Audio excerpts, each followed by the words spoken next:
402. Well, it's because they used to do a lot of stuff too, where they were like just In the absence of the speaker, the vice president shall chair the meeting. The meeting has not started yet. Vice they're just president is like not even they're like ready breathing to in. be here right now. Oh, how did you expect me to be a speaker? Like they take like a turtle. Well, nobody knows the answer. Yeah. That's I think that's it's like you ever heard of like mad as a Play like that. like the Mad Hatter. Japanese one. Administration and started. I think that works. But I still want to do the answers. I played one where it's like, I know, Literally, they're I just in did. this small room. Like the mythical. It's still gets I was a hammer, I can bang it. I was gonna take one for nerds. You cannot find one game. No, they were all. They were all.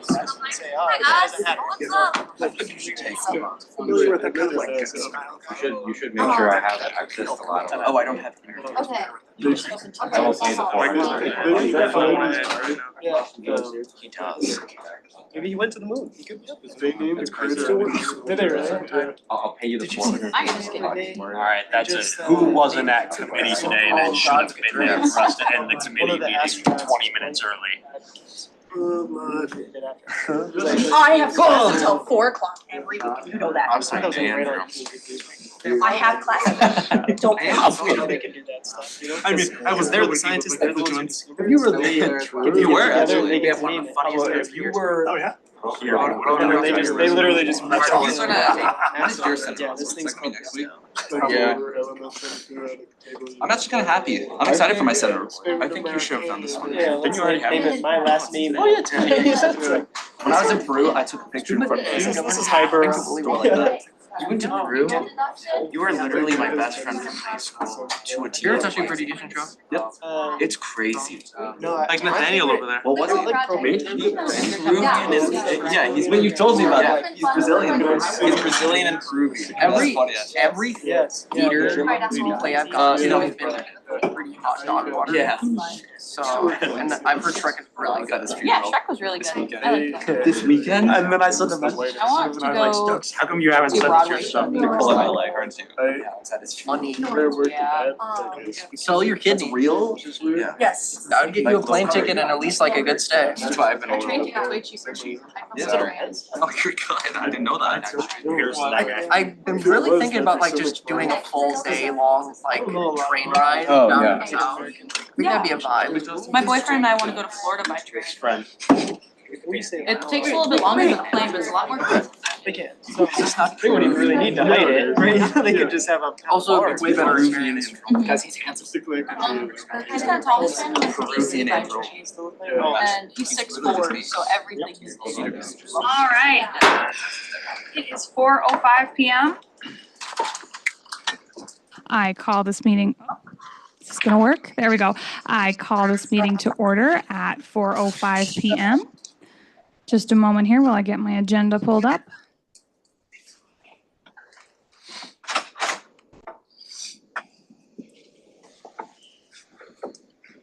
All right, I'd like to start off with a land recognition statement. Student government acknowledges that we live, work, and learn in the homeland of the Dakota people, whose language frames our institution's name, Minnesota State University, Mankato.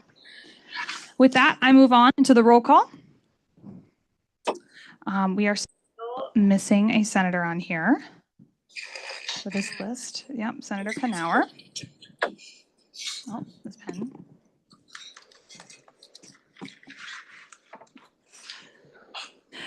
Senator Aubert. Senator Heiber. Senator Kabade. Senator Vaughn. Senator Dietrich. Senator Olson. Senator Reyes. Senator Wynn. Senator Woodward. Senator Zelmer. Senator Cumming. Here. Senator Hillica. Here. Senator Androli. Here. Senator Willie. Senator Belschner. Here. Senator Stokes. Here. Senator Hillstead. Present. Senator Alvarez Reyes. Senator Conlon. Senator Beckerman? Senator Liu?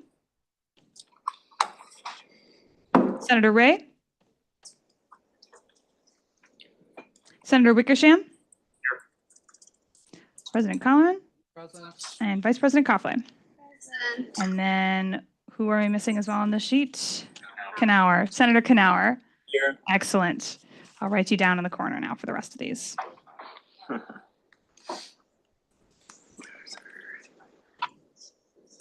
All right, moving on to the approval of the consent agenda. Do we have any dissents to the consent agenda today?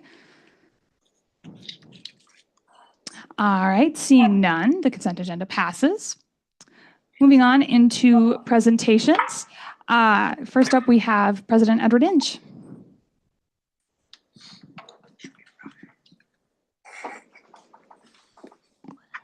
Thank you, I appreciate. There we go. I appreciate the invitation to come here today and to chat a little bit with you about what is happening right now. And then mostly I want to have time to field some questions, because last time I thought there were still a lot of questions to go, and I want to make sure we have the chance to have a conversation about issues that are foremost in your minds right now. I think you're all aware this is legislative season, so there's a lot of activity going on in the legislature. I want to thank your leadership here and all of the students that have participated along with United Way in pushing two particular agendas that I think are important for us. One being how we fund higher education in the state, what that looks like is an ongoing issue, and how the funds that the state invests in higher education, how they get used in some of the critical services that our students all depend on. The second piece, and I am impressed that Students United picked this up as well, has to do with Armstrong Hall and its replacement. That was noted at the Board of Trustees meeting a little more than a week ago, where Students United talked about, and some of our bargaining units talked about, how clear our students were as a unified front that this building is critical for the success not only of this campus, but for student experience, across our system. Even one of our elected representatives, Erica Schwartz, talked to me about how clearly our students articulated the need for Armstrong Hall. And, she went to school here, so she's well aware of Armstrong Hall. But it was reflected in her thinking about how well we were able to articulate not only why it needed to be replaced, but the vision behind how we would replace it, what it is we want to do. So for that, thank you. I think that was well done. And our ASF bargaining unit similarly had a statewide initiative to talk with legislators about the need for Armstrong Hall, because it is a building that if it fails, we've lost a critical piece of infrastructure that we do not have a good replacement for. So let me tell you the three things that I have focused on and how these work together, I hope. First part, and probably the most important part, has been how we fund our system and how we fund our campus. We ask our legislators to support higher education. By statute, that is supposed to be a level of 60% of the cost of education, should be through the legislature. They're not quite there yet, but there's a large investment that comes into our system from the state. There's more that is needed. In bonding years, it has been traditional for the legislature to pick up our supplemental budget request. There's a supplemental budget request in front of them, and the design of that is intended to support any negotiated agreements around salary, among other things, but generally it is to offset salary costs. They have it. There's been no action on it, and I don't know that we will get any supplemental budget or any additional money to our system for next year. Once the legislature allocates to our system then allocates to the campuses, and it's a two-step process. The first step is what's called the budget allocation framework, or the green sheet. It's available online if you want to look at it. And what it does is it takes the certain things off of the top that are deemed to be priorities for our whole system. So for instance, the system office in its operations comes off the top. Centers of excellence, such as our engineering center, comes off the top. Equity funds come off the top. Rural campuses, or serving rural areas for two-year campuses comes off the top. Whatever is remaining goes through what is called the allocation model. And this is where our system has a real challenge. And I don't know that there's a good answer for it. As you know, we have 33 campuses, 2 just combined, so it's 32 institutions. But those 32 institutions run 54 campuses. So we have a very broad footprint. And the very broad footprint means that almost no student or no potential student is more than 50 miles away from a physical campus. But that is a huge infrastructure. And managing campuses that have very low enrollment because they're in rural areas or they're not very populous areas, how do you fund the infrastructure, the staffing, the classes when you don't have a lot of students there, but you're providing needed services? So the way they do that in our allocation model, which is also published online, if you ever want to take a look at it and how it works, is it is inappropriate to call it a tax. It's not really a tax, but what it is depending on how much revenue you bring in, for us it's tuition, a certain percentage of that revenue is deducted from the state portion of the allocation. So all the tuition you pay stays on the campus, but the state allocation goes down based on whatever that coefficient is. Called a revenue buy down. There's a tab on the sheet if you ever take a look. So the model is built on, if you bring in a lot of revenue, you pay the most in the buy down. If you don't bring in a lot of revenue, you pay the least in the buy down. So the least buy down in the system is around 30%, and the highest buy down in the system is 65%. That would be us. And that means for every dollar of tuition we bring in 6 categories, so there's one category it doesn't count, but in most categories, it's a reduction of state support by 65 cents. I don't know that we need to continue that model anymore, and I've been pushing to change it so that that model should focus on campuses that are struggling financially, that it should stream funds to where you have a financial challenge that is beginning to contract services for students, or in some cases, programs for students. And the point being, if you're a St. Cloud that has had real struggles over the last few years, they should not be paying a 51% buy down. 51% of every dollar they bring in revenue, they give away. I think that model ought to change. But the concern is what happens to your outlier campuses.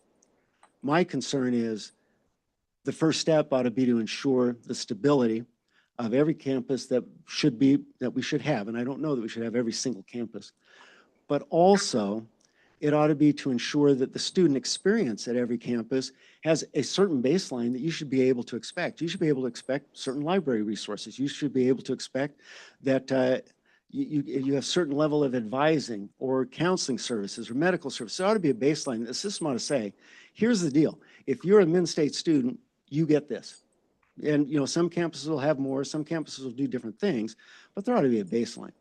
Because if you look at some of our institutions, they've had to make pretty significant and radical choices that I think have upended the student experience. I don't wish that on those students, and I don't wish that to be part of what happens here. So I've worked with our system, I've worked with the other presidents in our system to get some changes to this, and I think they will be debating at the next trustee meeting the first part, the framework, and about whether or not those earmarks or those priorities are the right priorities, or if we ought to start thinking about how we could use those resources a little differently to support campuses that are struggling. So working there. Second thing I've been working on has been Armstrong Hall, which has been most of spring term. Over the last few weeks, I've had a chance to breakfast with the legislators that our system puts on. Got to meet with a legislator there, or a group at the breakfast. I've met with 30 other legislators to talk through the need for Armstrong Hall, echoing what Students United has said, what NUSAF has said. I think all of our legislators agree and understand that Armstrong's a pretty critical piece of infrastructure for this campus and beyond. I think they see the need.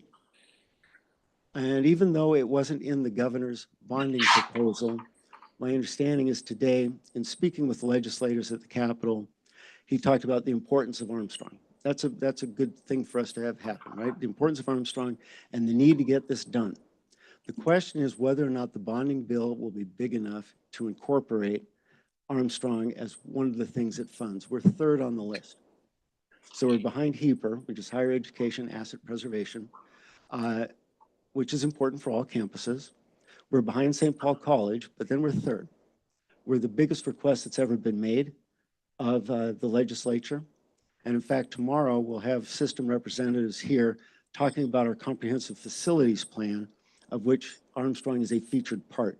And their question is going to be, in part, how much Armstrong do you need? Like if we get half of the bonding funded, half of the bond funded, are we okay with that? Well, we would make it work, but it's not going to be sufficient. What we're asking for is pretty minimum instructional footprint we need to be able to carry on in instructional services. We'll see what happens. There's a big push right now. We have people there today. There'll be people there next week working with our legislators, and I will have time working with some of our legislators from around this region to see if we can't push that across the finish line by the end. The letters that got written and the voices of the people who use that building, but also the voices of our community who wrote in favor of why this building is essential for the long-term health of this region, I think are making a difference. As one person told me, you've made the case that you need the building. It just comes down to whether or not we're going to be able to fund it. Well, then I don't think we've made our case completely, because you can choose. You can choose what to fund. One legislator told me there shouldn't be a problem because there's capacity for 1.9 billion. We should be able to do that. But they're only talking about $1 billion or $1.2 billion. So I don't know, it'll get interesting over the next couple of weeks. And then the last major project that I'm working on has been the Future State project. I think, as you're aware or may be aware, if you look at our comprehensive facilities plan, which is posted on our website, it identifies the buildings on this campus that are in the worst condition. So the one in the second worst condition is Armstrong, and that's the one we need most critically. The worst condition is Blakesley, and we get about 45,000 people in that facility each year, and there are risks there. But the third one is Karkoski. And I know that there was a rumor that we're shutting down Karkoski this year. We're not, but it does need to go away. And it is on the schedule to be replaced by another housing facility or residence hall. But that can't happen until we get our credit lines, our debt service taken care of that's currently occupied with Sears and Prescott. When that rolls off, we will replace, most likely, depending on where we are. But the goal is to replace it with a residence hall that would have things in it that we want, like a food pantry or like a medical center. But right now, the plan is that the medical center, all of our clinics, and the pantry go into the Future State. The reason for that are a couple-fold. Armstrong's the only building that we have of those three that are eligible for general obligation bonds. Those are state-supported bonds. We only have to pay back 1/6. Karkoski is a revenue building, so when we originally built it, we had to pay back all of the bond on it, as with Sears and as with Prescott. And it's not eligible, and residence hall is not eligible for general obligation bond, and then athletic facilities are not eligible for general obligation bonds. So the goal there is, by combining them, we'll be able to get new pantry, medical centers, new stadium up and running a lot quicker than if we have to wait for clearing off our debt service. And if we have to wait to build a new building, we'd be able to move into better facilities, because Karkoski is not that good of a facility. So those are the big projects that we're getting some movement on. We have had very good regional business support for the Future State. We're working with different medical groups on supporting our clinic development so that we'd be able to have our outward-facing clinics, be able to serve more people, and then have a better clinic for our students in-house in a better facility. So those are going well. And so now the next steps is I've got 1.5 years left on the timeline to finish funding for Future State, because about $20 million of what's been given already is contingent on opening in fall 2029. If I can't make that timeline, it goes away. So that gives us some impetus over the summer to work on this after the legislative session's over. So with that, I'm happy to take any question you have. Do we have any questions? Or not. Senator Wickersham? Thank you, Speaker. Mr. President, I thank you for coming today to speak on all that you've spoken of. I want to discuss briefly a document that was shared with the expanded cabinet of student government last Friday for fiscal year 26 to 27. and potential budget reductions proposed therein. One of the major pieces of budget reductions is as it impacts personnel hiring. Yep.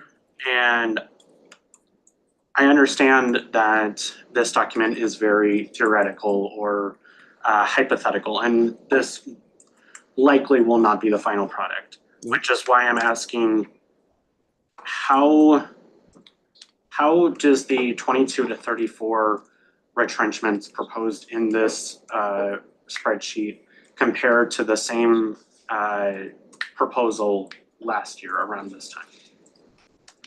Well, at this, if we had announced retrenchments, how many there would be at this point last year, it would have been about the same number. Okay. The number ended up being 7 because the budget came in better than we had anticipated.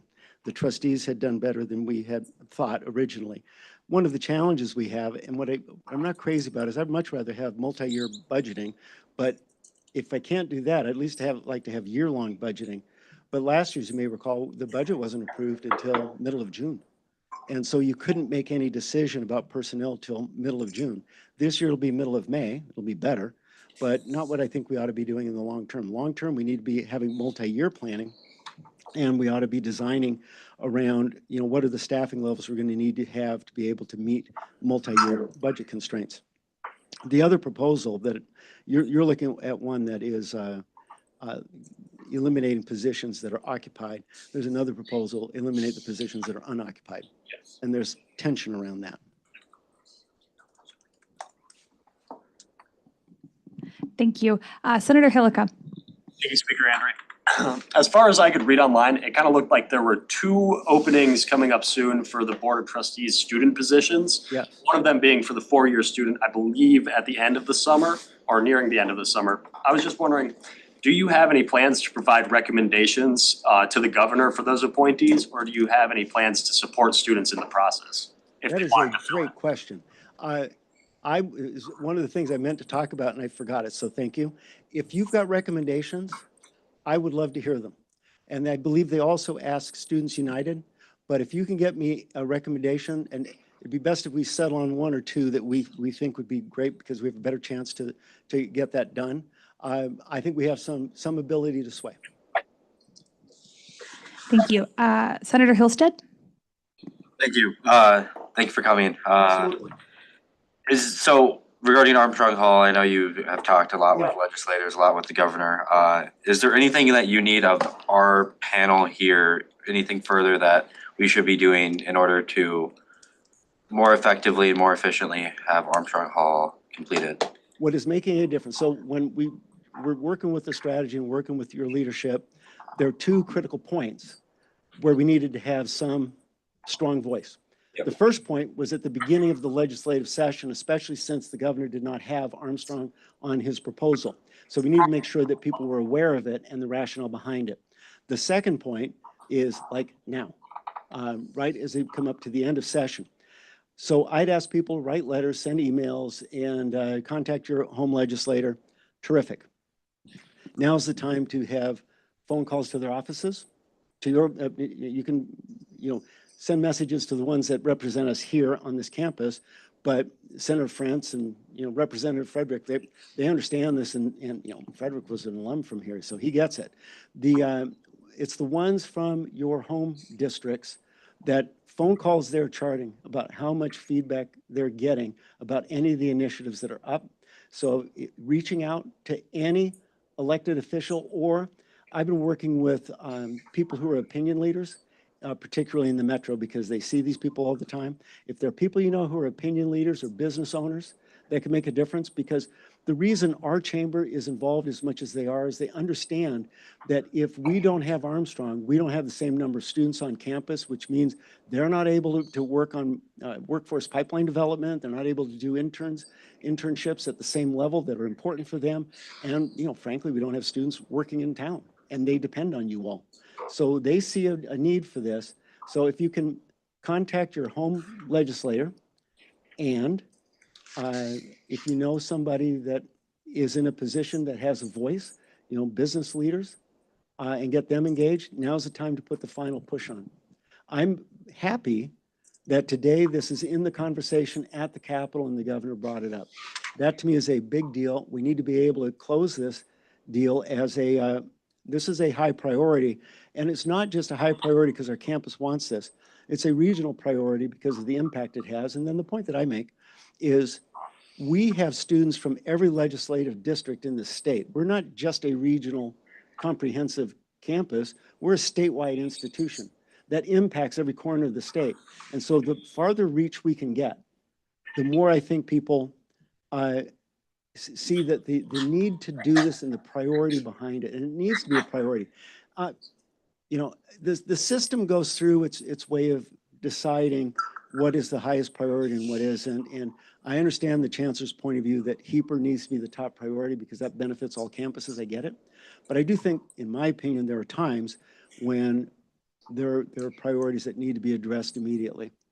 And this is one, and I would hope we can stress that urgency. So it'd be texts and phone calls.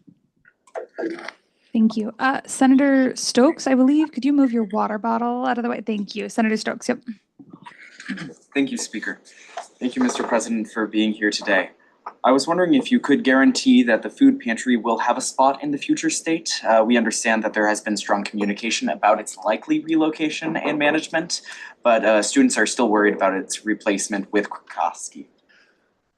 That is a great question. So I'll tell you what, it's not going to be the answer you want, I think. There will be a food pantry. The plan right now in the program is put in the future state on the main floor, street level, next to a grocery, because there's also been a lot of interest in having, being that we live in a food desert where Quick Trip is our grocery store, that we do need to have something that is highly accessible to students that ought to be there. So we will have a food pantry, and I'm pushing for a grocery store. And we got interest in regional groceries for being able to do that. If a more suitable location, because the pushback is this, you have to cross the street to get there, and a lot of students don't want to have to do that. They would rather have the pantry and a grocery be closer to the center of campus. If the future state frees up space that allows us to do something more central, then we might likely do that. At least it'd be an option. We would have a discussion. My plan is it's in the future state, and we will have a pantry. But if a better place is freed up because of the future state that students would prefer, we'll do that. Okay, thank you. It's not exactly the answer you wanted, but it's in the program right now that's being designed. Okay, thank you. Thank you. Senator Dietrich? So currently, the Maverick Food Pantry is in Karkoski Commons, but we know that Karkoski Commons is at some point going to be shut down because the roof is leaking and 100 other things. 2032. However, Future State isn't expected to open until 2029. So are we anticipating a gap in time in which the food pantry does not have a location from which to operate? I'm not anticipating that. I'm anticipating that the Karkoski Commons will come down in 2032 when we have resources to do that, because our bonding capacity will go up for revenue bonds. We'll have the ability to do that and then replace it. So past 2032, it would not have a home unless we house it elsewhere. The goal is we bring Future State online in 2029 and make the move then. And as I just mentioned, sometimes it's like dominoes, is that the move is intended to be into the new facility. But if, because we vacate other places on campus, if there was a place more central, I've heard a lot of voices saying we'd rather have it central near the dining hall. So there may be that. The plan right now is it would move in 2029. Thank you. Do we have any other further questions? All right, seeing none, we'll move on. Thank you so much for coming. Thank you for having me. I appreciate the opportunity.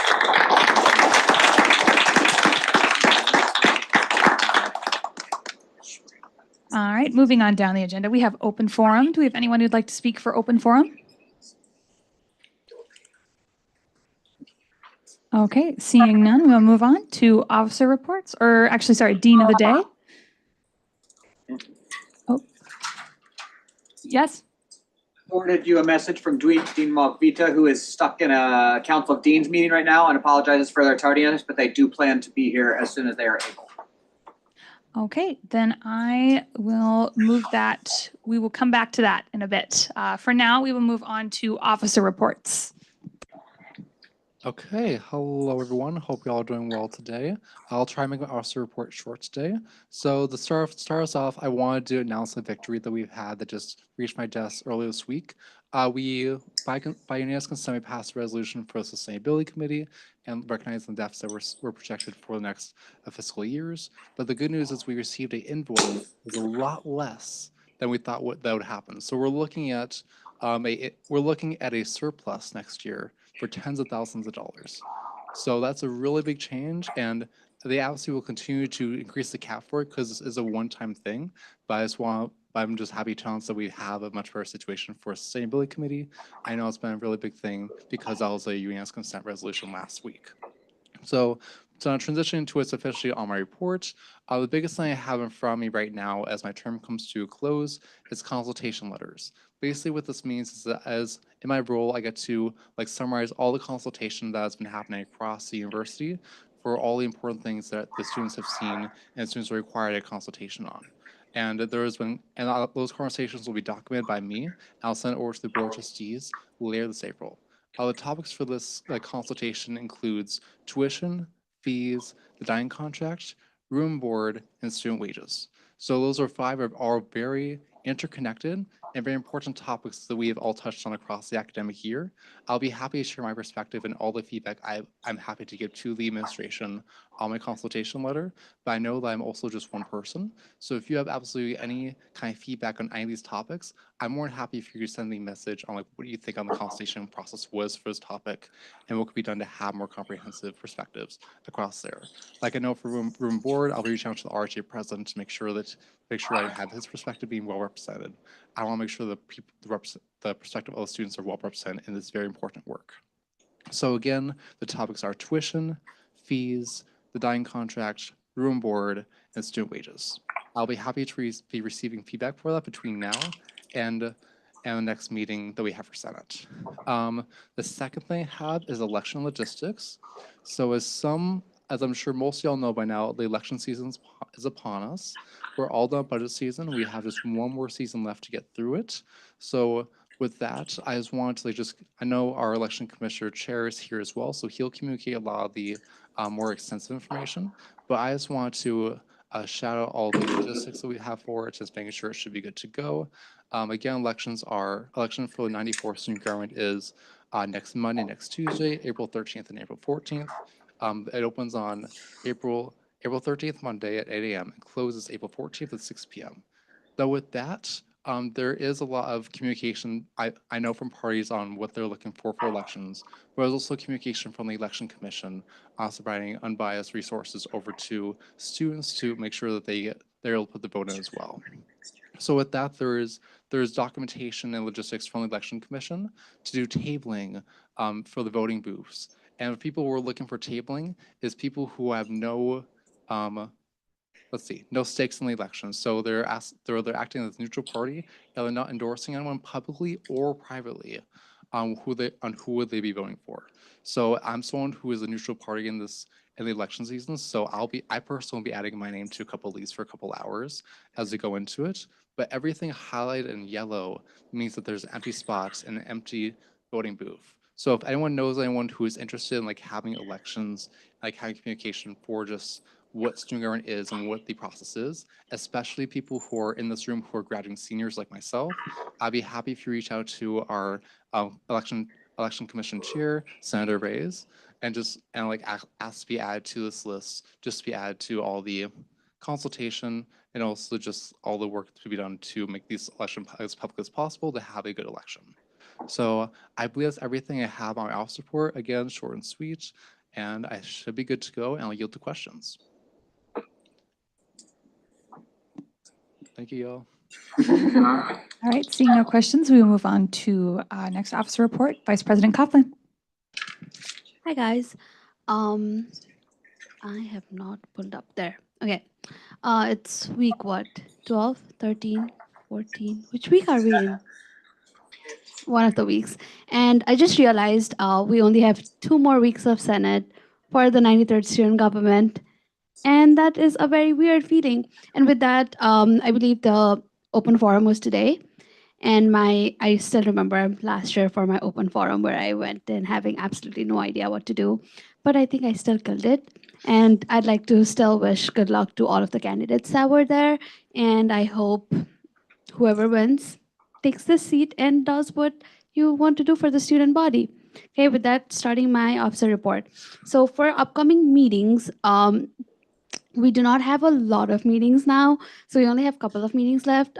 We have our budget sub meet and confer on Tuesday, and we have our student government pre-meet and confer on Wednesday. So for this pre-meet and confer, we will be the ones setting agenda. However, meet and confer, we will be joining with the new cabinet because I believe the meet and confer is the day after inauguration. So agenda will be set by us, but before pre-meet and confer, whoever the new cabinet is can come and meet with us, and we can, after your inauguration, and we can discuss before we go to meet and confer. Meeting updates. So we have had a lot of last meetings. We had our last meeting with VP Jones. I had my last meeting with VP Morris, and we had our last one-on-ones with President Inch yesterday. The updates for President Inch, I think he made it very clear today. I believe all of your questions have been solved, have been answered, and that was basically everything we talked about yesterday. And with VP Morris, I believe last week, a senator wanted to know about Moonshot as well. So I do have a couple of updates. So first, listen carefully, okay, you guys, Moonshot update.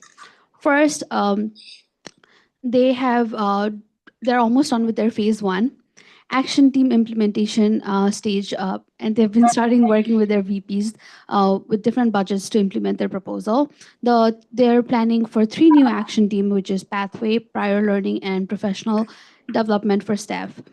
They will be looking for next set of action teams, and next fall, they will also be having a town hall to get recommendation from more people. So that will be in fall. They're currently planning on transitioning to phase 2. There are still a couple of different parts which is still in phase 1, such as advising, as advising is still looking for what are the things that they need to improve, what are the things that they need to do in order to close that equity gap. And they did also reflect, let me see. Okay, for Equity 2030, we did talk about that as well. And in terms of our university, we have been checking off the list and we are going forward. We have been focusing on Moonshot, but they've also tried to do whatever they can for Equity 2030. So that is updates I've gotten for from DI. And also there was a lot of conversations about changing the name DEI, but that is not happening anytime soon. That is another update, important update that I wanted to give you guys.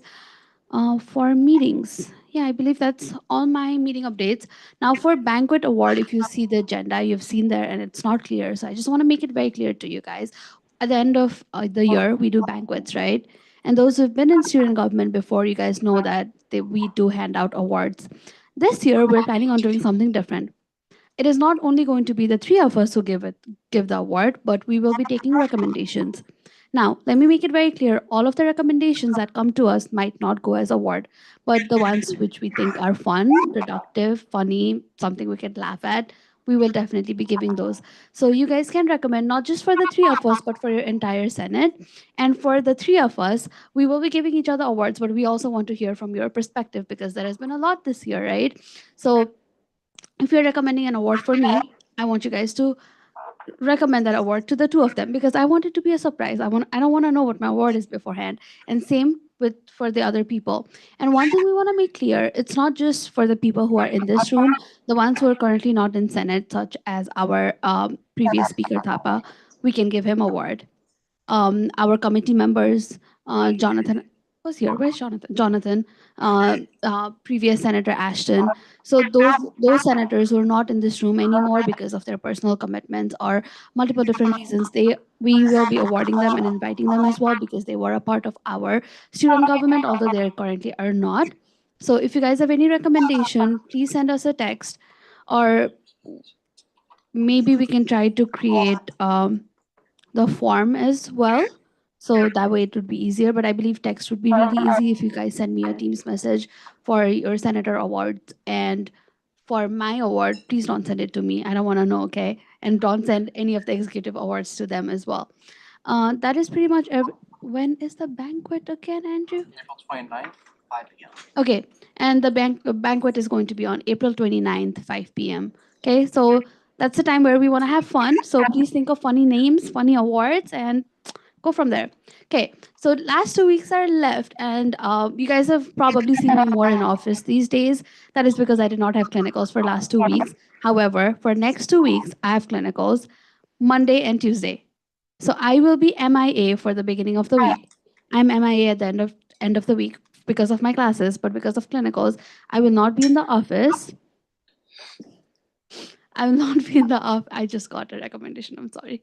I will not be in the office for the last first few days. So if you guys need anything from me, just send me a Teams message. I will be replying to all of your Teams message. And I'm trying to process this award. I'm sorry, you guys. Okay. Where was I? Clinicals, yes. So if you guys need anything from me, please send me a message. I will be replying. I will probably be MIA the whole day because my clinicals is from 7 a.m. in the morning until 3 p.m. So I have to leave for cities at like 5 in the morning, and I will be back in Cato at 5 p.m. So I'll be gone for 12 hours. But I will make sure to reply to all of your messages or email, or if you guys need anything from me for the last 2 weeks, I will be there. So please, and if there's anything else, any questions for me, I'm ready for questions.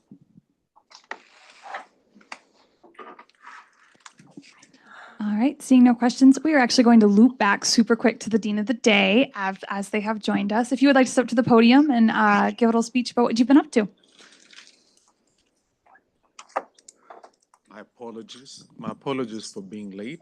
I was in another meeting, but I want to thank the president and all the senators and all the faculty and staff who are here. Today, my report will be simple. It will be interactive, and I want your help.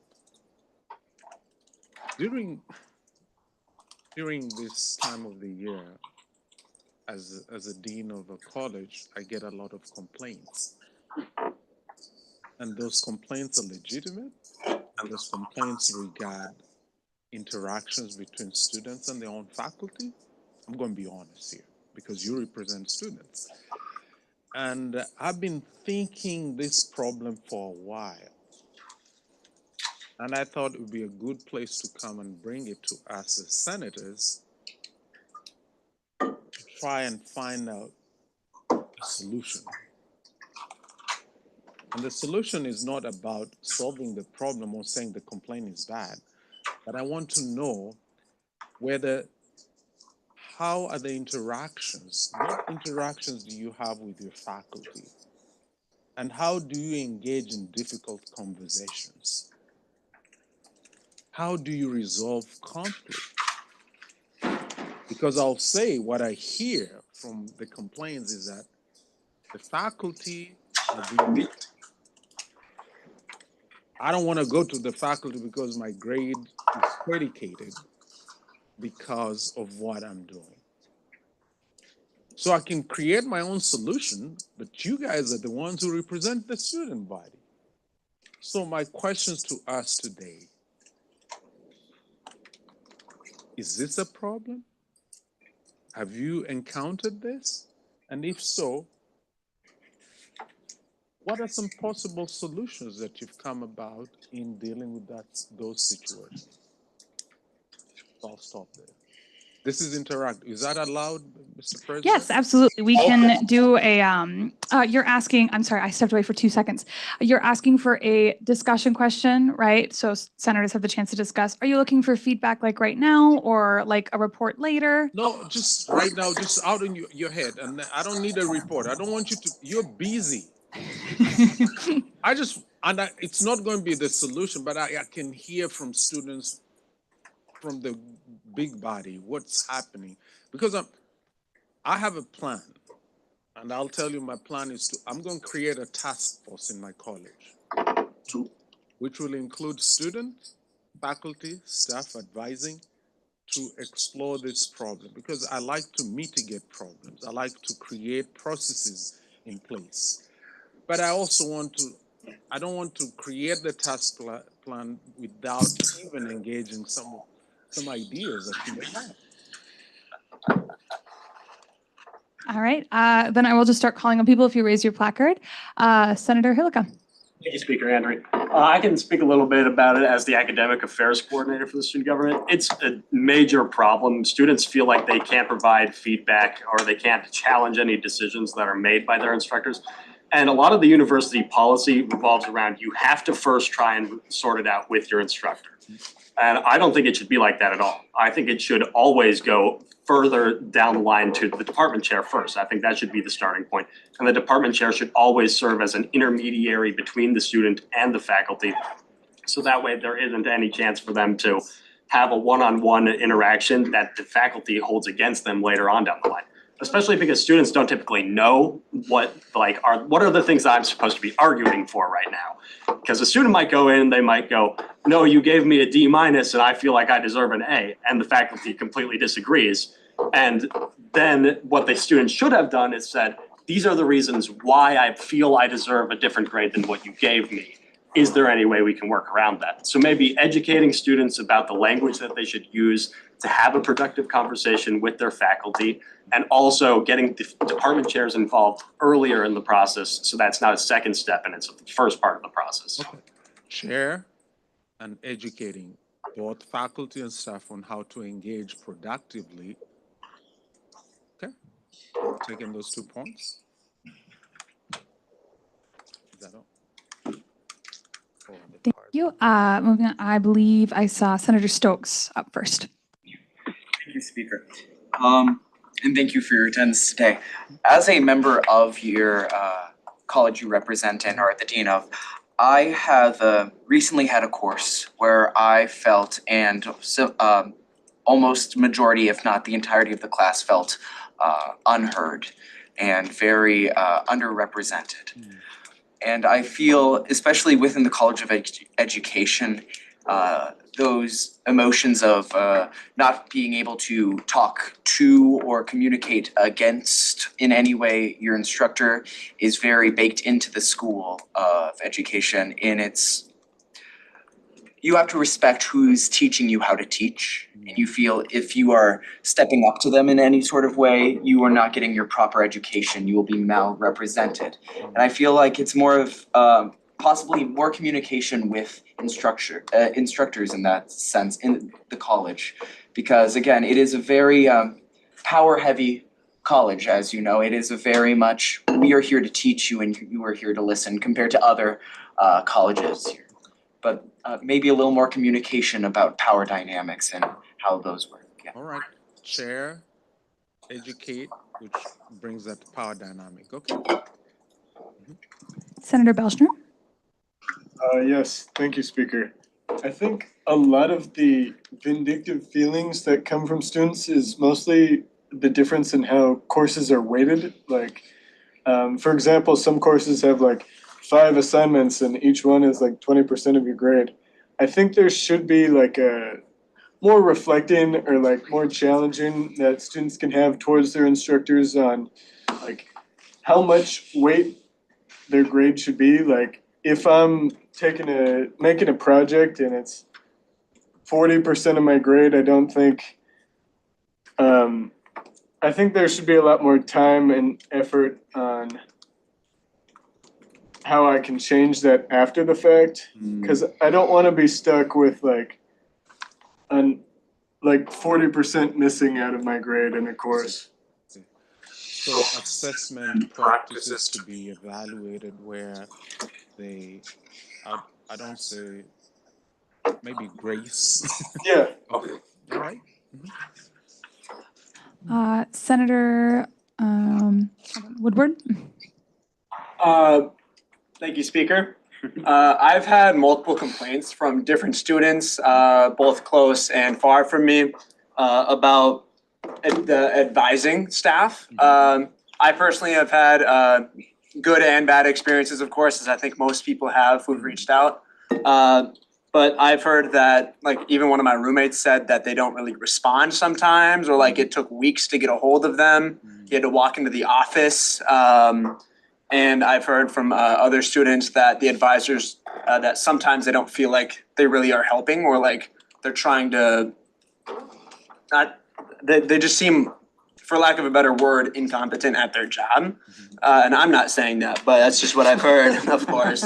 But I don't think it'd be crazy to have advisors release a survey after interacting with the student, so that the student can submit any complaints, any praise for the advisor, because I think that would make the advisors think a little bit harder each time they spoke with a student, because they have to do it all day, every day. I'm sure it gets tiring and everybody's human, we all need breaks, but I believe that their main goal and focus should be helping the students, and they're the ones equipped to do that. And so I think if the students are forced to turn to them, the students should have some sort of feedback that is very direct and easy to access, because when I've worked with them, I haven't seen a link like that or a survey like that. Okay, that's valuable. Just the presence, the feedback, the listening. Okay. Senator Olson? Thank you, Speaker. When I've been dealing with constituents that have been having like disputes, it's a lot of like lack of education from the teacher and student on like syllabuses, and specifically of, let's say, them putting it into the wrong category, where they will just they will do the assignment, but it's graded wrong. Or the fear of, since they have teachers that are in multiple courses, that if they have a dispute, they will take this up to a higher division level class that you need to have. And that is the only teacher that they can do it. And if they cannot resolve that, then they're at a loss. So replicative effect, so you have, okay, that helps. Madam, is the president also wanting to say? Yes, President Colleran. Hello, like this is one of the very few times I'll express my personal opinion, like one of the discussions. But I think like the biggest thing is just like having, like so much what Sarah Woodward says, is having more formal opportunities for students to submit feedback. Like from my understanding, it's like there's a lot of professors who are willing to give feedback and willing to hear it, but there's not too many systematic ways for them to hear it. And I know a lot of professors who like are able to hear feedback mid-semester, or a semester goes across and implement that feedback during that semester still. The only thing we have right now that's universal across professors is a feedback form at the end of the semester during panels week. And I don't know about y'all, I love timing out as much as I can to get as much feedback as it is, but it's like I'm burnt out to that time. It's finals week, there's so much going on, and there's so many other things that students are dealing with. So it'll be really good to have at least one or two more things to allow students to give formal feedback and give them that formal opportunity. Thank you. Senator Olson? I would just like to piggyback off what the president said. I think feedback, when there's a lot of push for students to just immediately go to rate my professor and then figure out all the rest after that. And I think there should be a lot more like midterm, even like, let's say thirds of what assessment is as the class progresses, rather than just saying, well, I hated this class at the end of the year for just one thing, rather than, oh, this teacher was doing good, this, and then bad at this. So if I finish my, since I have 10 minutes and I think I took more than that, I want to really thank you for your input. And here is where I will charge us to start thinking. We do have one more person who wanted to Oh, comment, if oh, that's yeah, yeah, okay. yeah. And Yes, then- and then that's we, okay. yeah, I'm and then not we'll be, in a hurry. okay, Senator Hillstead. I didn't see the card. Piggybacking off of both Senator Olson and President Colleran, like the feedback aspect is huge. I had a class this year, it's aviation management. I'm an aviation major. And during the middle of the class, the middle of the semester, the midterm week, teacher passed out a form printed form personally made by him for feedback about any improvements he could have in the class. And I think we should initiate that in every single aviation class specifically, because there's a lot of complaints that people have built up throughout the semester, and then they aren't able to tell the professor until the very end of the year when they have a form that's sent out mass sent to them, and they're like, oh, great, all your professors, and then sometimes they don't even take the effort to do so. So making it a mandated assignment maybe during a class is like a mid-semester evaluation that's anonymous, and they can submit feedback that is not tied directly to their name. So, thank you. Yeah. Senator who? Hillstead. Thank you, because as a faculty, when I was teaching, that's what I used to do. And what I've done with my new faculty who we hire, I've mentored them to do that, because I want them to don't wait to the summative evaluation. I think we need the formative feedback where we can continue to improve, because it's a continuous process. And I think the other piece that will leave us to charge all of us is that, one, we have our own passions and we have our experiences. I see all of you here, and I will say this, and if I'm wrong, you'll correct me. I've met you here in this meeting, and all of you maybe have your 32 teeth. So you're an adult, right? So you've had your own experiences. You've been socialized different than me, than anybody else. So when you get to the space of teaching and learning, we still hold those beliefs, socialization, norms, and when it comes to the teaching and instruction, those passions are there, because the teacher say, I want you to learn this. And you're saying, you know, I learned this, my preference of learning is in this form, you know, or I learn best by doing this. I will encourage us as I continue to explore this problem and continue to find solution, is to engage, to not be afraid.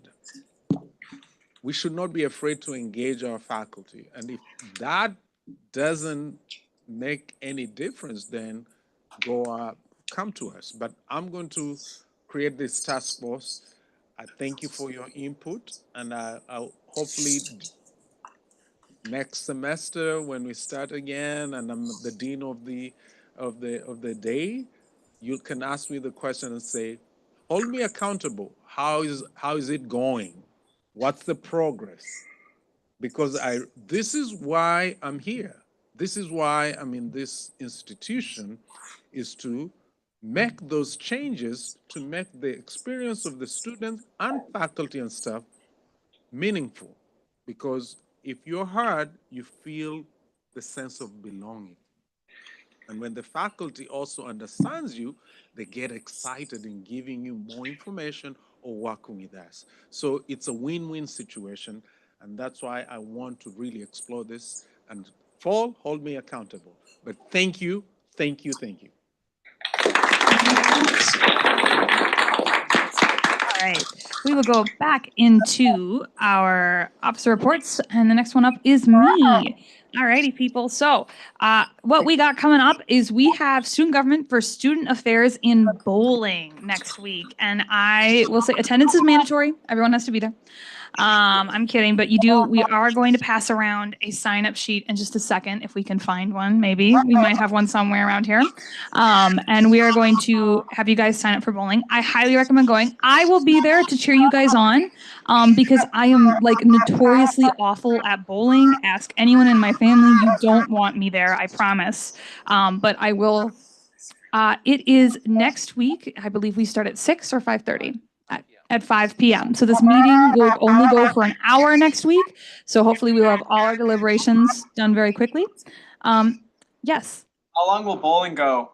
Probably like an hour and a half. Oh, I can probably till like. Get out. No, I'm kidding. All right.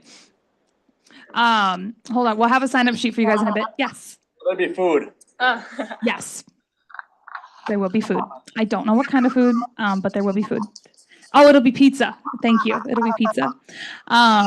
I'm very excited, y'all. I can't wait to see you guys beat Student Affairs because we are tied right now for things that we've won and lost. So this will be our tiebreaker. It's really important you guys be there, especially if you know how to bowl really well. So, yes? Can I make a comment? Yes. I just have a comment for VP Johns. Good luck losing again.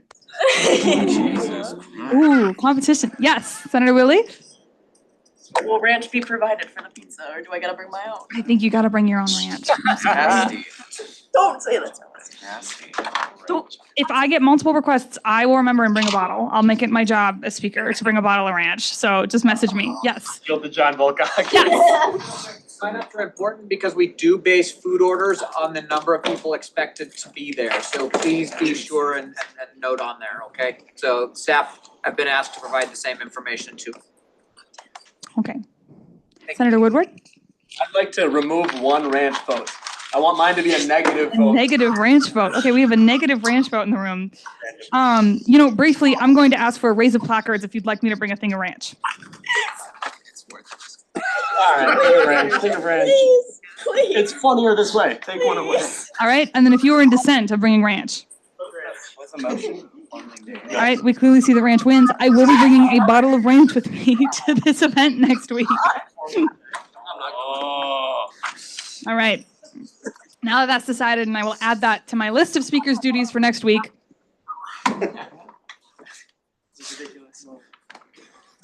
Moving on into a actually serious one. Senator reports. So we're getting to the end of the year, you guys. I'm going to keep just picking people, and they are just going to give a report. And that is how I'm going to keep doing it.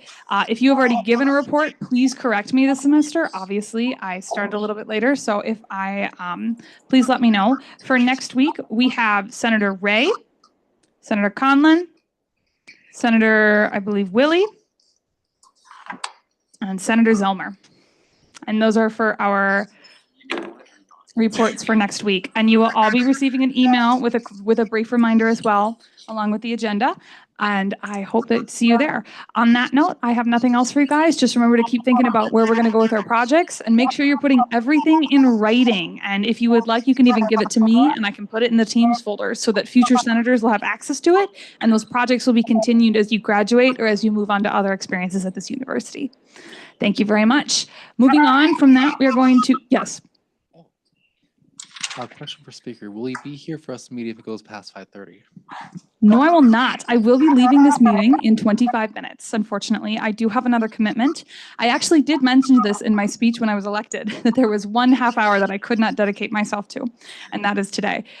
So everyone, please be nice to President Colleran when he has to run the rest of this meeting. With that being said, let's move on into senator reports.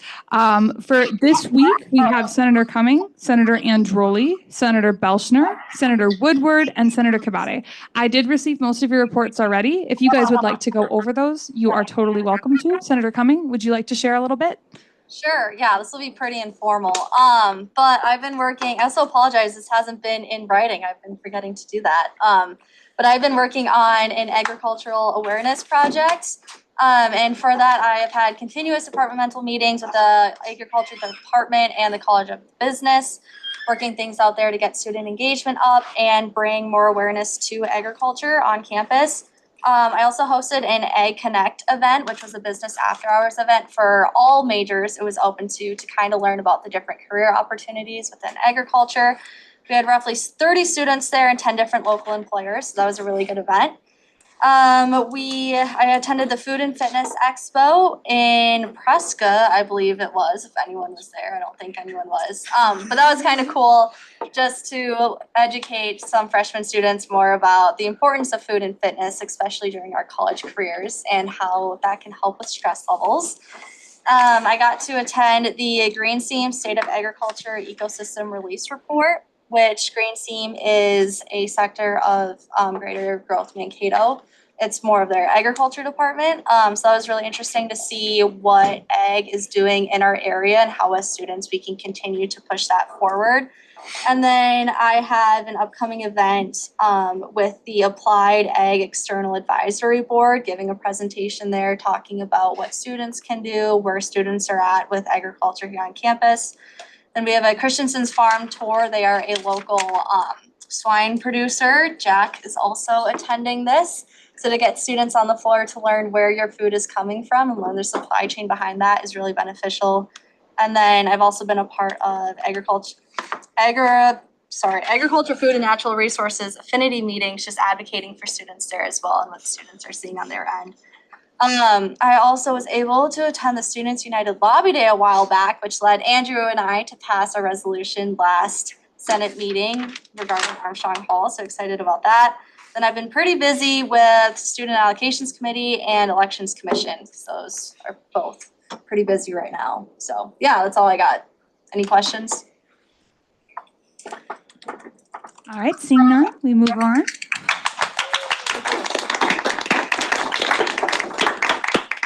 Yes. Question. Oh, Sorry. all right, go ahead. I was going to, how are you so cool?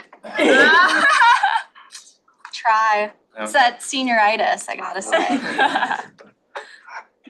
All right, thank you. Moving on, next up we have Senator Androli. Hello. So this is my first Senate report and sad to say, probably my last. Since I will more than likely not be running this next year. I'll just jump right into it. I have a couple of items that I'm actually pretty excited to talk about and some work that I've been doing. Firstly, I've been in the works of meeting with professors discussing urging more in-person classes in the world languages majors. If any of you have attempted learning a new language, you know how difficult it is to not have a structured environment when you're obligated to learn. Learning languages are tricky and they need plenty of support. You need to know where you messed up and feel those opportunities to learn. Having classes online gives the opportunities to cheat and get an easy A, which doesn't help in the grand scheme of actually speaking to others in their native language. I have a meeting this Friday and hopefully Coordinator Hilika will be joining me, and I hope to make a buzzer beater resolution on this matter once I get enough input. Secondly, I've also been having plenty of meetings with professors of the biology departments in talks on differential tuition and what that means for the department, along with students like me who will feel the impact. And lastly, I've been in continual talks with my constituents in student engagement to see what they're looking for in student government, especially prior to the budget meetings. They are obviously upset about the possible tuition increase and worry how they'll make ends meet. Many of the students are already struggling to pay for college and this would not help, especially since my constituents are off campus. They don't live on campus because they physically cannot afford it. But yeah, that's all I have for you today. If you have any questions on the world language projects or anything else I've talked about, please let me know. Thanks. Do you have any questions? Excellent, seeing none, we move on to the next senator, Senator Belschner.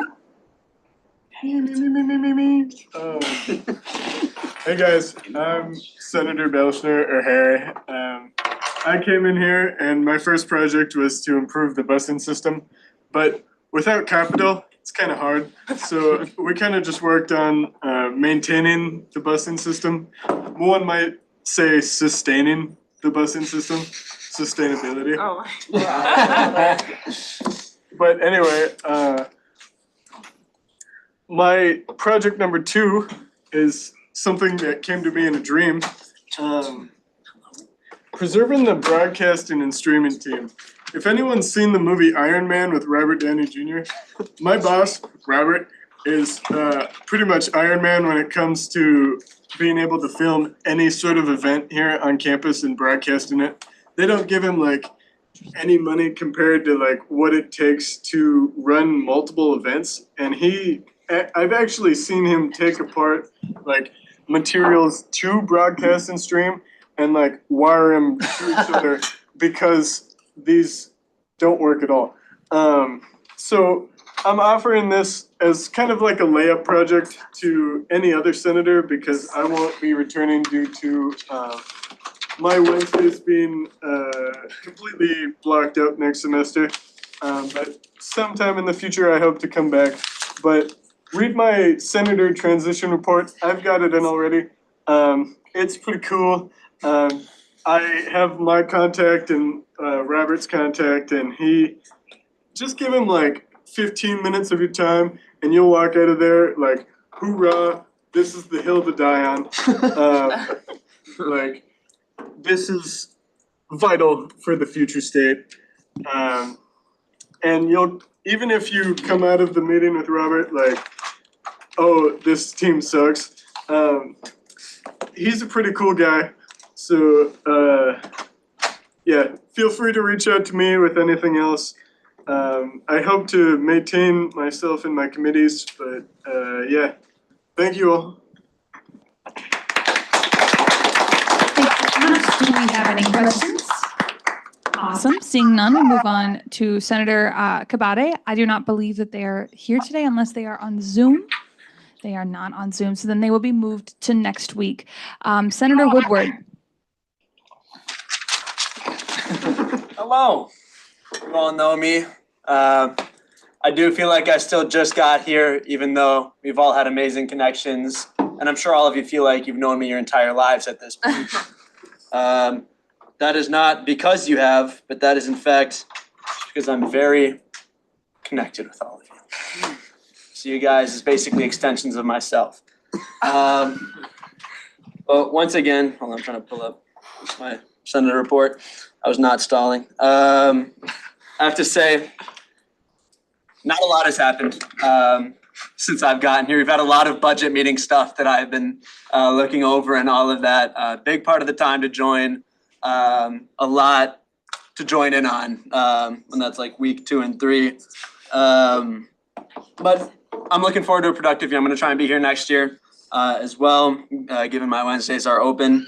And that being said, I have engaged myself in my first project, and it has been with Chase Hyber. I've seconded his mission for bringing representation from the students, different student communities to student government, namely trying to bring in more liaisons, if I'm saying that correctly. It's a weird ass word, to be honest, for the Veterans Office, ROTC, and many more. We're also undertaking trying to build a template that assists in the creation of more liaisons in the future, so we can get more resolutions down and get our tendrils and information gathering suction cups on every part of the campus instead of just the ones that we directly oversee.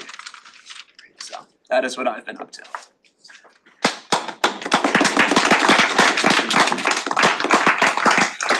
Thank you very much. All right, moving on.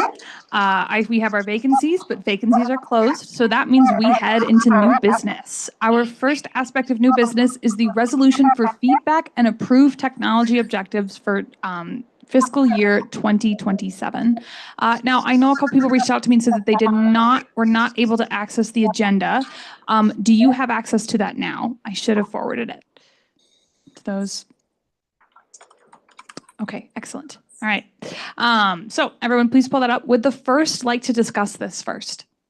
Yeah, well, the tech fee consultation, the other document, is just over the 6 weeks of tech fee, over us going over tours of all the tech-related areas, the clinical sciences building, all the Trafton, esports, the Memorial Library.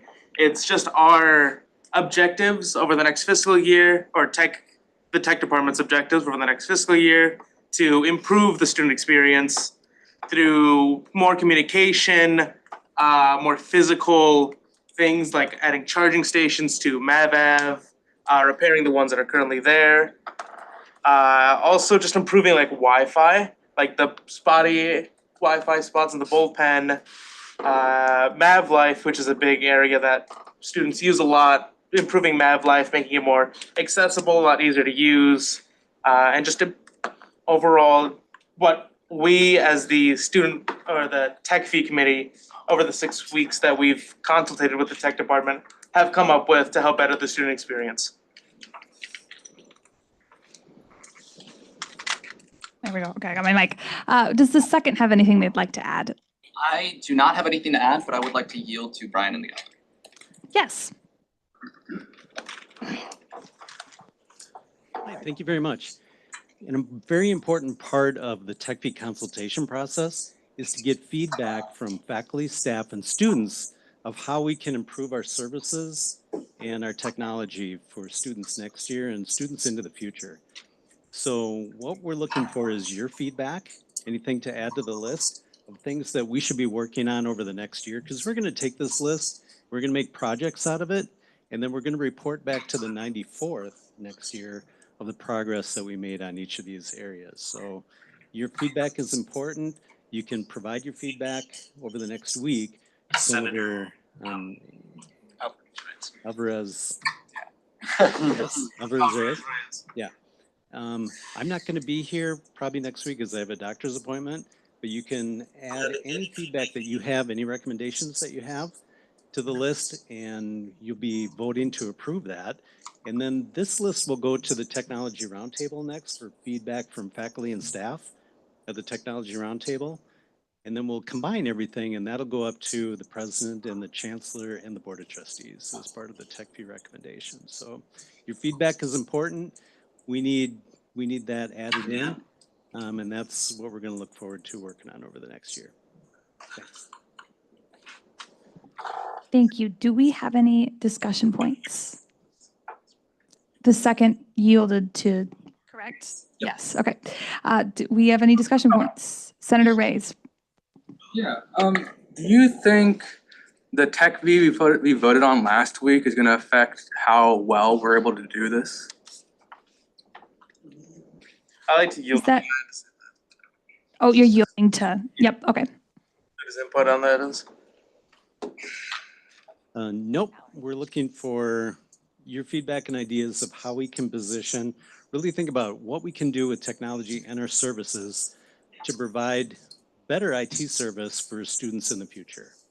But I thank you for the 1% increase that you voted on last week.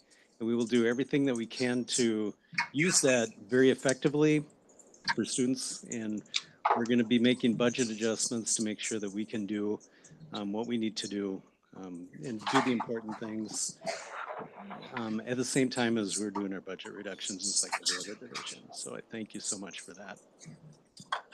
Thank you. Senator Hillica. So just to clarify, with the TechFE consultation document, we are able to go in there individually and provide edits to that document currently. I was under the impression that all of these would be like voted on line item. If we didn't want to see that, we would amend the resolution to state that we didn't want to see that as part of it. But if we're just able to go in there and take things out or add new things, I don't know how well that'll stand up to the whole entire Senate's representation on the document. So if somebody could just clarify if we're supposed to be adjusting that document specifically, or we're just supposed to provide line item amendments to the resolution to reflect what we want to see out of it. Thank you. Senator Dietrich. I guess. Unless you'd like to yield to the gallery, I was unsure. Oh yeah, if I could yield to anybody that's willing to answer that question, sure. Okay, I thought we were, do we have a yield? Yes?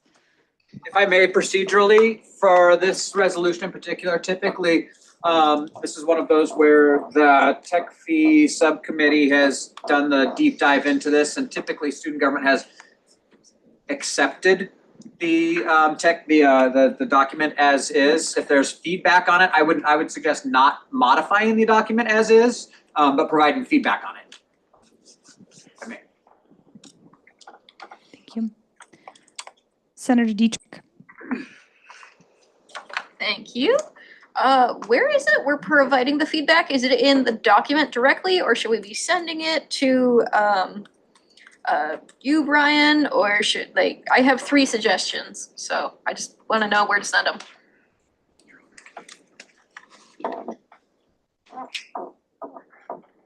Send it to Senator Alvarez Reese. Yep, I'll open up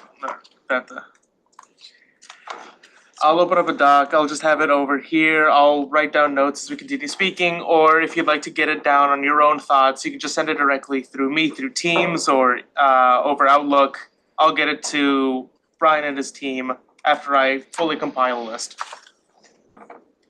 Thank you. Senator Hillica. Speaker Henry. Personally, I don't feel comfortable passing this resolution while the artificial intelligence technologies remains on the tech fee consultation objectives list. Specifically regarding the improvement for AI for Ask Stomper. I do not believe that should be a priority of the Technology Services Department moving forward into the next fiscal year. So if that remains on this document by the next Senate meeting, if this were to be tabled, or by the time that this is about to be passed, I will be motioning for an amendment on that. Are you motioning for an amendment right now? Next week? Perfect. Sounds good. I just wanted to make sure before I need to get something in writing. Senator Stokes? Thank you, Speaker. I would like to say I feel slightly uncomfortable passing this resolution in the face that it seems unclear about how it would be amended and properly procedured. I feel as though a new resolution should possibly be authored to add more constructive criticism directly to the amendment and what the technology fee would be changing instead of a personal recommendation to other colleagues of the Senate and faculty. Thank you. Do we have any other points? Do we have any other questions? Do we have any other discussion points? All right, I see President Colleran. I just want to get some clarification. Like, as someone who's been here for the past 3 years, this is a procedure that we've done across the 92nd Senate and 91st Senate as well, just for consultation and communication on the tech fee. This is a very similar format and very similar document to what has been presented in those prior years as well. So I just want to get the feedback, and if you want more information on it, there is the backlog in the teens for the Senate to show the consultation, the process for those past 2 years as well. Thank you very much. Senator Hillica? Yeah, for discussion, I would just say one way that we could go about doing this is the recommendations right now. If it is not to our liking, then we motion to amend the final the only be it resolved clause on this resolution to say with the exception of or with the addition of this initiative or this agenda item. So we can just for now keep it informal, send it to Senator Alvarez Reyes, and then at the next Senate meeting, if it's something drastic, we can also motion an addition or subtraction in there. Just to clarify for everyone else, what that means is that this will be looked at as a friendly amendment for next week, and it will be discussed and put on the table then. If the first decides that it's not a friendly amendment, then we will have a vote on it, and decisions will be made then as well. All right, do we have any other points of discussion we'd like to share? Okay, seeing none, we move on to our next point of new business, which is the resolution to dissolve unnecessary library and bookstore committees. Would the first like to speak on this? Senator Dietrich. Yes, I would like to just kind of give a quick overview.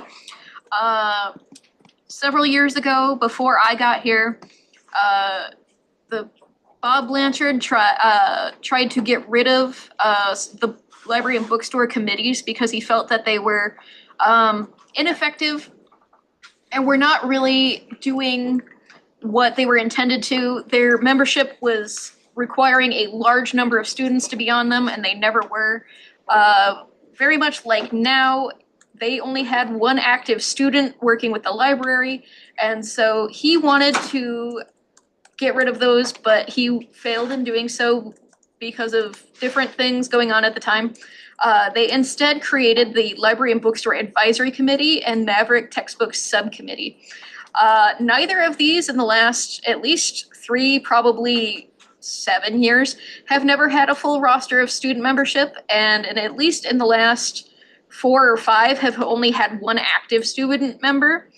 The structure of the committee does not make sense. We have people who are pro textbook affordability and library, and then you also make the bookstore manager attend those same meetings. So she's a great lady. She doesn't deserve that. And then we also have, it's just, all what it does is they meet 3 times a semester. We go over some updates and that sort of thing. And one of them is supposed to be for the library, one for the bookstore, and then one that is shared. We had to cancel the bookstore one because there was nothing to talk about this most recent time. So due to the committee's limited participation, the lack of agenda items, and the inefficient use of time, you can't really do much with these committees. My recommendation is to fully dissolve them and remove them from the bylaws. And in their place, they will be put into, a new section will be added to the student government bylaws in Article 3, which would come at the end of Article 3 and add a Section 10 for liaisons, and then an additional subsection A, library liaisons, and then it gives a description of what a library liaison's role is, how they are appointed, how there's going to be a model of shared governance between student government and the library, due to the fact that it is library committees that the liaisons would technically attend, or that they would meet with the dean of the library. The suggestion that I got in terms of compensation for library liaisons was to use the funding of up to $1,000 per academic year from the Maverick textbook reserve funds, which are always, there's always some left over, that we could definitely use to fund these positions. The idea is that there would be 2 liaisons. There are 2 different bi-weekly committee meetings with the library. One is leadership and the other is a learning commons. The goal would be to have one liaison attend one and the other attending the other. However, we also provided alternate routes for a liaison in the event that like their schoolwork or something like that would prevent them from attending that. They could still be a library liaison and still be able to be eligible for the stipend. The stipend would, eligibility would be determined by the Dean of Library and Learning as well as the student government president, depending on productivity and attending meetings and adhering to the job duties outlined in a pre-approved position overview. I have already submitted a position overview and worked on it with the library. They made their own changes and then submitted it to me for approval. I was told that last week it was officially approved by all library leadership. And so that proposal for the job duties of a library liaison and the creation of the positions have been officially accepted by the library, and now it's our turn.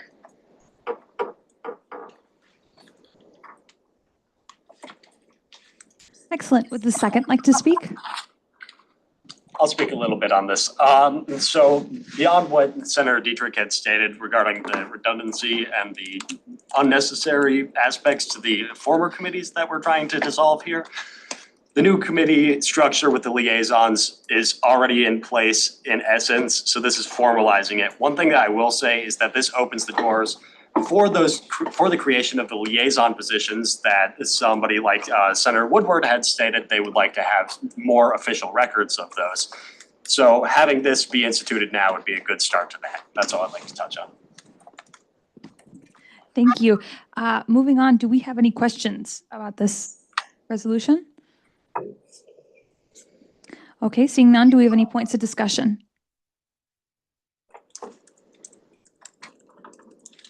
Did you? Thinking about it. Thinking about it? All right, well, I will give you 3 more seconds. I'm good. Okay, with that, we will move on, and seeing that we have no old business, we will move on into announcements. Do we have any announcements that we'd like to share?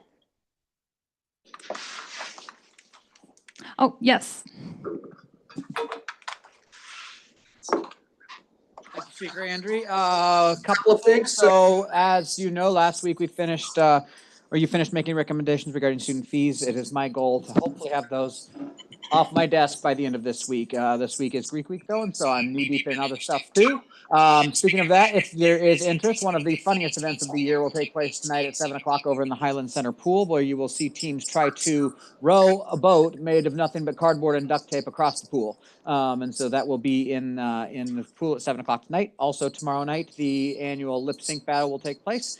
And that again is another fun event and tradition. So that is, and then there'll be a mini golf contest on Friday and then our awards banquet Sunday. So other than that, like I said, it is my goal to have the recommendations for fees to Dr. Jones by the end of the week, if not early next week. And then obviously, please remind folks about the opportunity to vote.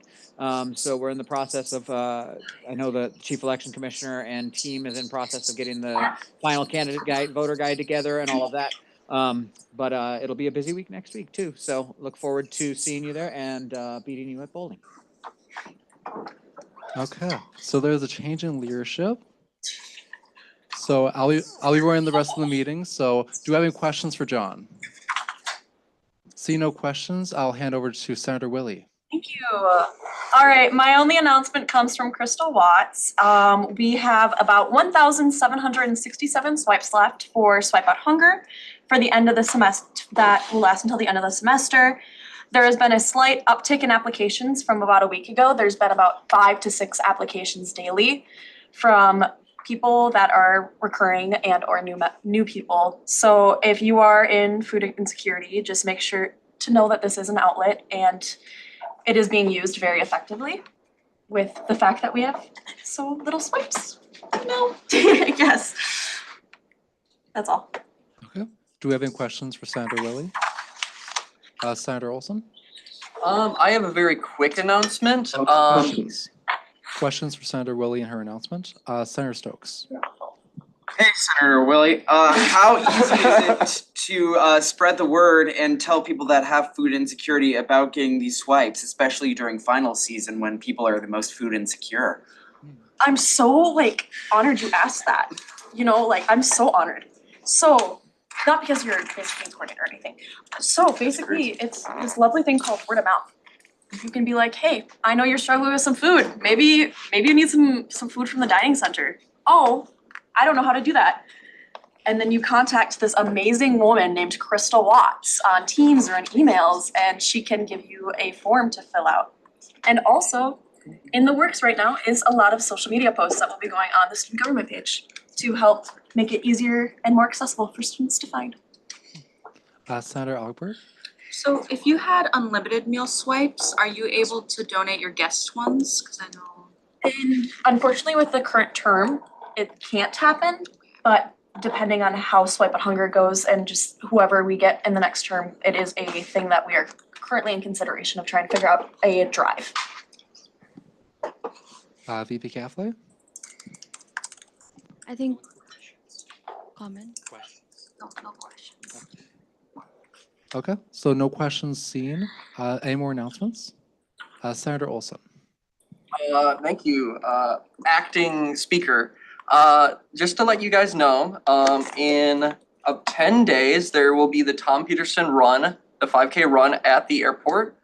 Tom Peterson was a faculty who basically made the aviation program what it is today, and he recently died. I don't remember how long ago it is, but the 5K is in 10 days on the 19th. So I believe it costs money to run. So if you cannot afford to do the 5K, because it is a fundraiser, please do volunteering. They need volunteers. That is all it. Any questions for Senator Olson? See no questions, move on to Senator Reyes. Perfect. So can I do 2 announcements? I have 2 announcements. Okay. So first announcement, election season, yay, fun. A couple things to note with that. First, election guides. That was my bad. I forgot that we don't have access to the website, so I'm gonna need your election guide, aka what you're running for, a picture uploaded to voting booth by tomorrow, no later than 9 a.m. There's just a quick turnaround. I forgot that we can't actually upload it ourselves. We have to submit a ticket. So that's on me. I apologize. You'll be receiving an email from me after this meeting. If I have not gotten the voter guide, if you are planning to run next year, I strongly recommend you give me something in a picture. Okay, the voting guide is going to be on the webpage that people go to vote on. So they'll see here to vote, and then they'll see a voter guide with your name, what if you have a party that you're running under, a picture of you, and what you stand for. Because more times than not, they want to put a face to who they're voting for, and I think this would be very beneficial. Not required, but strongly encouraged. Second thing is we are still looking for people, like President Collar stated, to man the voting poll elections during the voting days. If you are interested, you can't be, of course, running for an office next year, nor can you be publicly supporting someone. Because we want to make sure all those polling stations remain unbiased, so we're simply there to encourage and help people during the voting process. If you have extra time, this would be great. I believe this would count as office hours, right? Yes. So if you've been lacking your office hours a little bit, which I know none of us are, but that would be a great opportunity to try and make up some of those office hours. And the last thing I will say on the election front would also be, of course, go and vote. Go encourage your constituents to go vote. It doesn't have to be even for a candidate, but like we stated, we have not had the greatest turnout in the elections, and that changes with people in this room and the people manning the polling station telling people to go out and vote. So if you have questions about that, let me know. I'll be sending an email out afterwards for candidate guides and pictures. Again, my bad, I'm a boomer with technology. So it happens. Second announcement, is that okay? Second announcement. Speech and debate. Some of y'all, if y'all don't know, I am the head speech and debate coach this year. So I'm stepping away, of course, because I'm graduating. But we have a speech and debate showcase this Monday in Armstrong 101 from 5 p.m. to 7 p.m. So this showcase will include students who have been working on performances the entire year. We'll have a debate round as well between two freshmen, one of which who got top 16 in the nation at nationals in their debate category. So there's gonna be some really cool things to see. If you really don't know what speech and debate about, come check it out. If you do, there'll be refreshments, you'll see me, we'll see everything that they've been working on throughout the whole year. It's a little updates, but at nationals, we had someone place third in the country in their Spanish interpretation event. So that's really exciting. We had the top 16 debater, and then we end up getting third as a team in the whole state of Minnesota. So come support the team, come see what we're about. Again, if you have questions about that either, let me know. And I think that's all the announcements I have. Okay. Do we have any questions for this announcement? Senator Hilliker. Thank you, temporarily acting Speaker Andrew Colleran. So my question is regarding elections and the voting booths at the polling stations. So if a polling station is set up next to already present campaign materials, is there a process for like how the campaign materials will be like moved, and will the people whose materials it is be notified that they might have been moved? Yeah, I'm like, we'll set up Monday. I'm working with John and Amber right now to figure out like where the table's gonna be, all the materials and stuff. So yeah, if that is a problem, we'll let y'all know, because as you know, you can't campaign within 30 feet of the election booth in the CSU or the dining hall. So if anything needs to happen, then of course, whoever is affected will be communicated to individually or through the party if they are running under a party, so. Okay.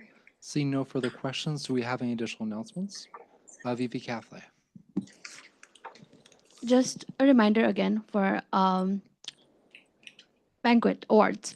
We do have to order certificates, and I've gotten few recommendations for awards already, and those were really good. Except the ones sent by Senator Stokes. Those will not be approved. But if you guys have any recommendations for any of the senators, please send it to me as soon as possible so I can communicate over to President Colleran and Speaker Angie, and then we will start with printing. And once again, for executives, if you have any award for President Colleran or Speaker Angie, send it to me. For my award, send it to anybody except me. I am not getting my award by myself, okay, you guys? And other than that, I think the other announcement following what Senator Reyes said, speech and debate showcase are really special. that is something you should attend. I would try my best. I don't know what my schedule looks like, but I will be there, try to be there, because I used to be in speech and debate last year and I had to quit because of student government. But yeah, those are really fun to go to, and all of the people who have won. Also the top 16, right? Yeah, top 16 was our Senator Frost, if you guys remember. So let's go and support him, although he's not here in this room with us. And then other than that, yeah, it should be fun. You do also have top 25 in the country, which Senator Reyes did not mention. That was me, but going forward, that's pretty much everything for the announcement. Do we have any questions for VP Catholic? Seeing no questions, I'll move into roll call. Senator Ogbert? Here. Senator Hyber? Here. Senator Kabede? Senator Vaughn? Senator Dietrich? Here. Senator Olson? Here. Senator Reyes? Here. Senator Wing? Here. Senator Woodward? Here. Senator Zalmer? Senator Cummings? Here. Senator Hillica? Here. Senator Androli? Here. Senator Willie? Here. Senator Knauer? Here. Senator Belsner? Senator Stokes? In the flesh. Senator Hillstead? Present. Senator Alvarez Reyes? Here. Senator Conlon? Senator Beckerman? Senator Liu? Here. Senator Ray? Here. Senator Wickersham? Here for now. Lovely. President Colleran present. Vice President Catholic? Here. Perfect. Okay, with that, I'll adjourn us at 5:42 p.m. Y'all be free.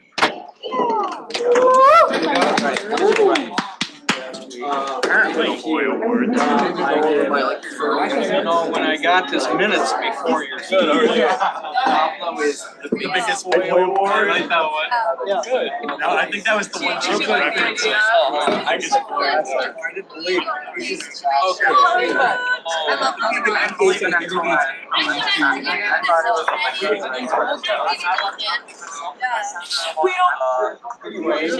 We're out of the woods.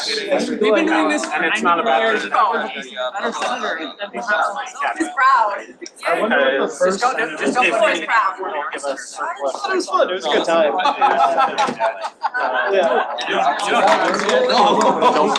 Okay.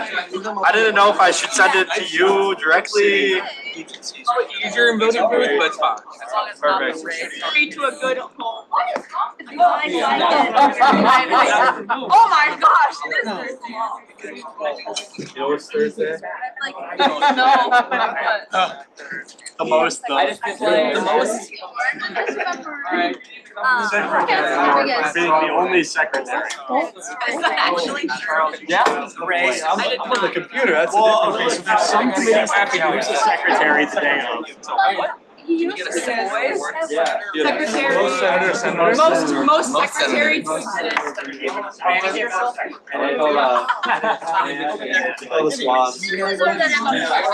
Up to the podium for adoption. I just don't like it. I don't think What are we? You would find someone. What's your name? I think you should be. You have to go to the bottom.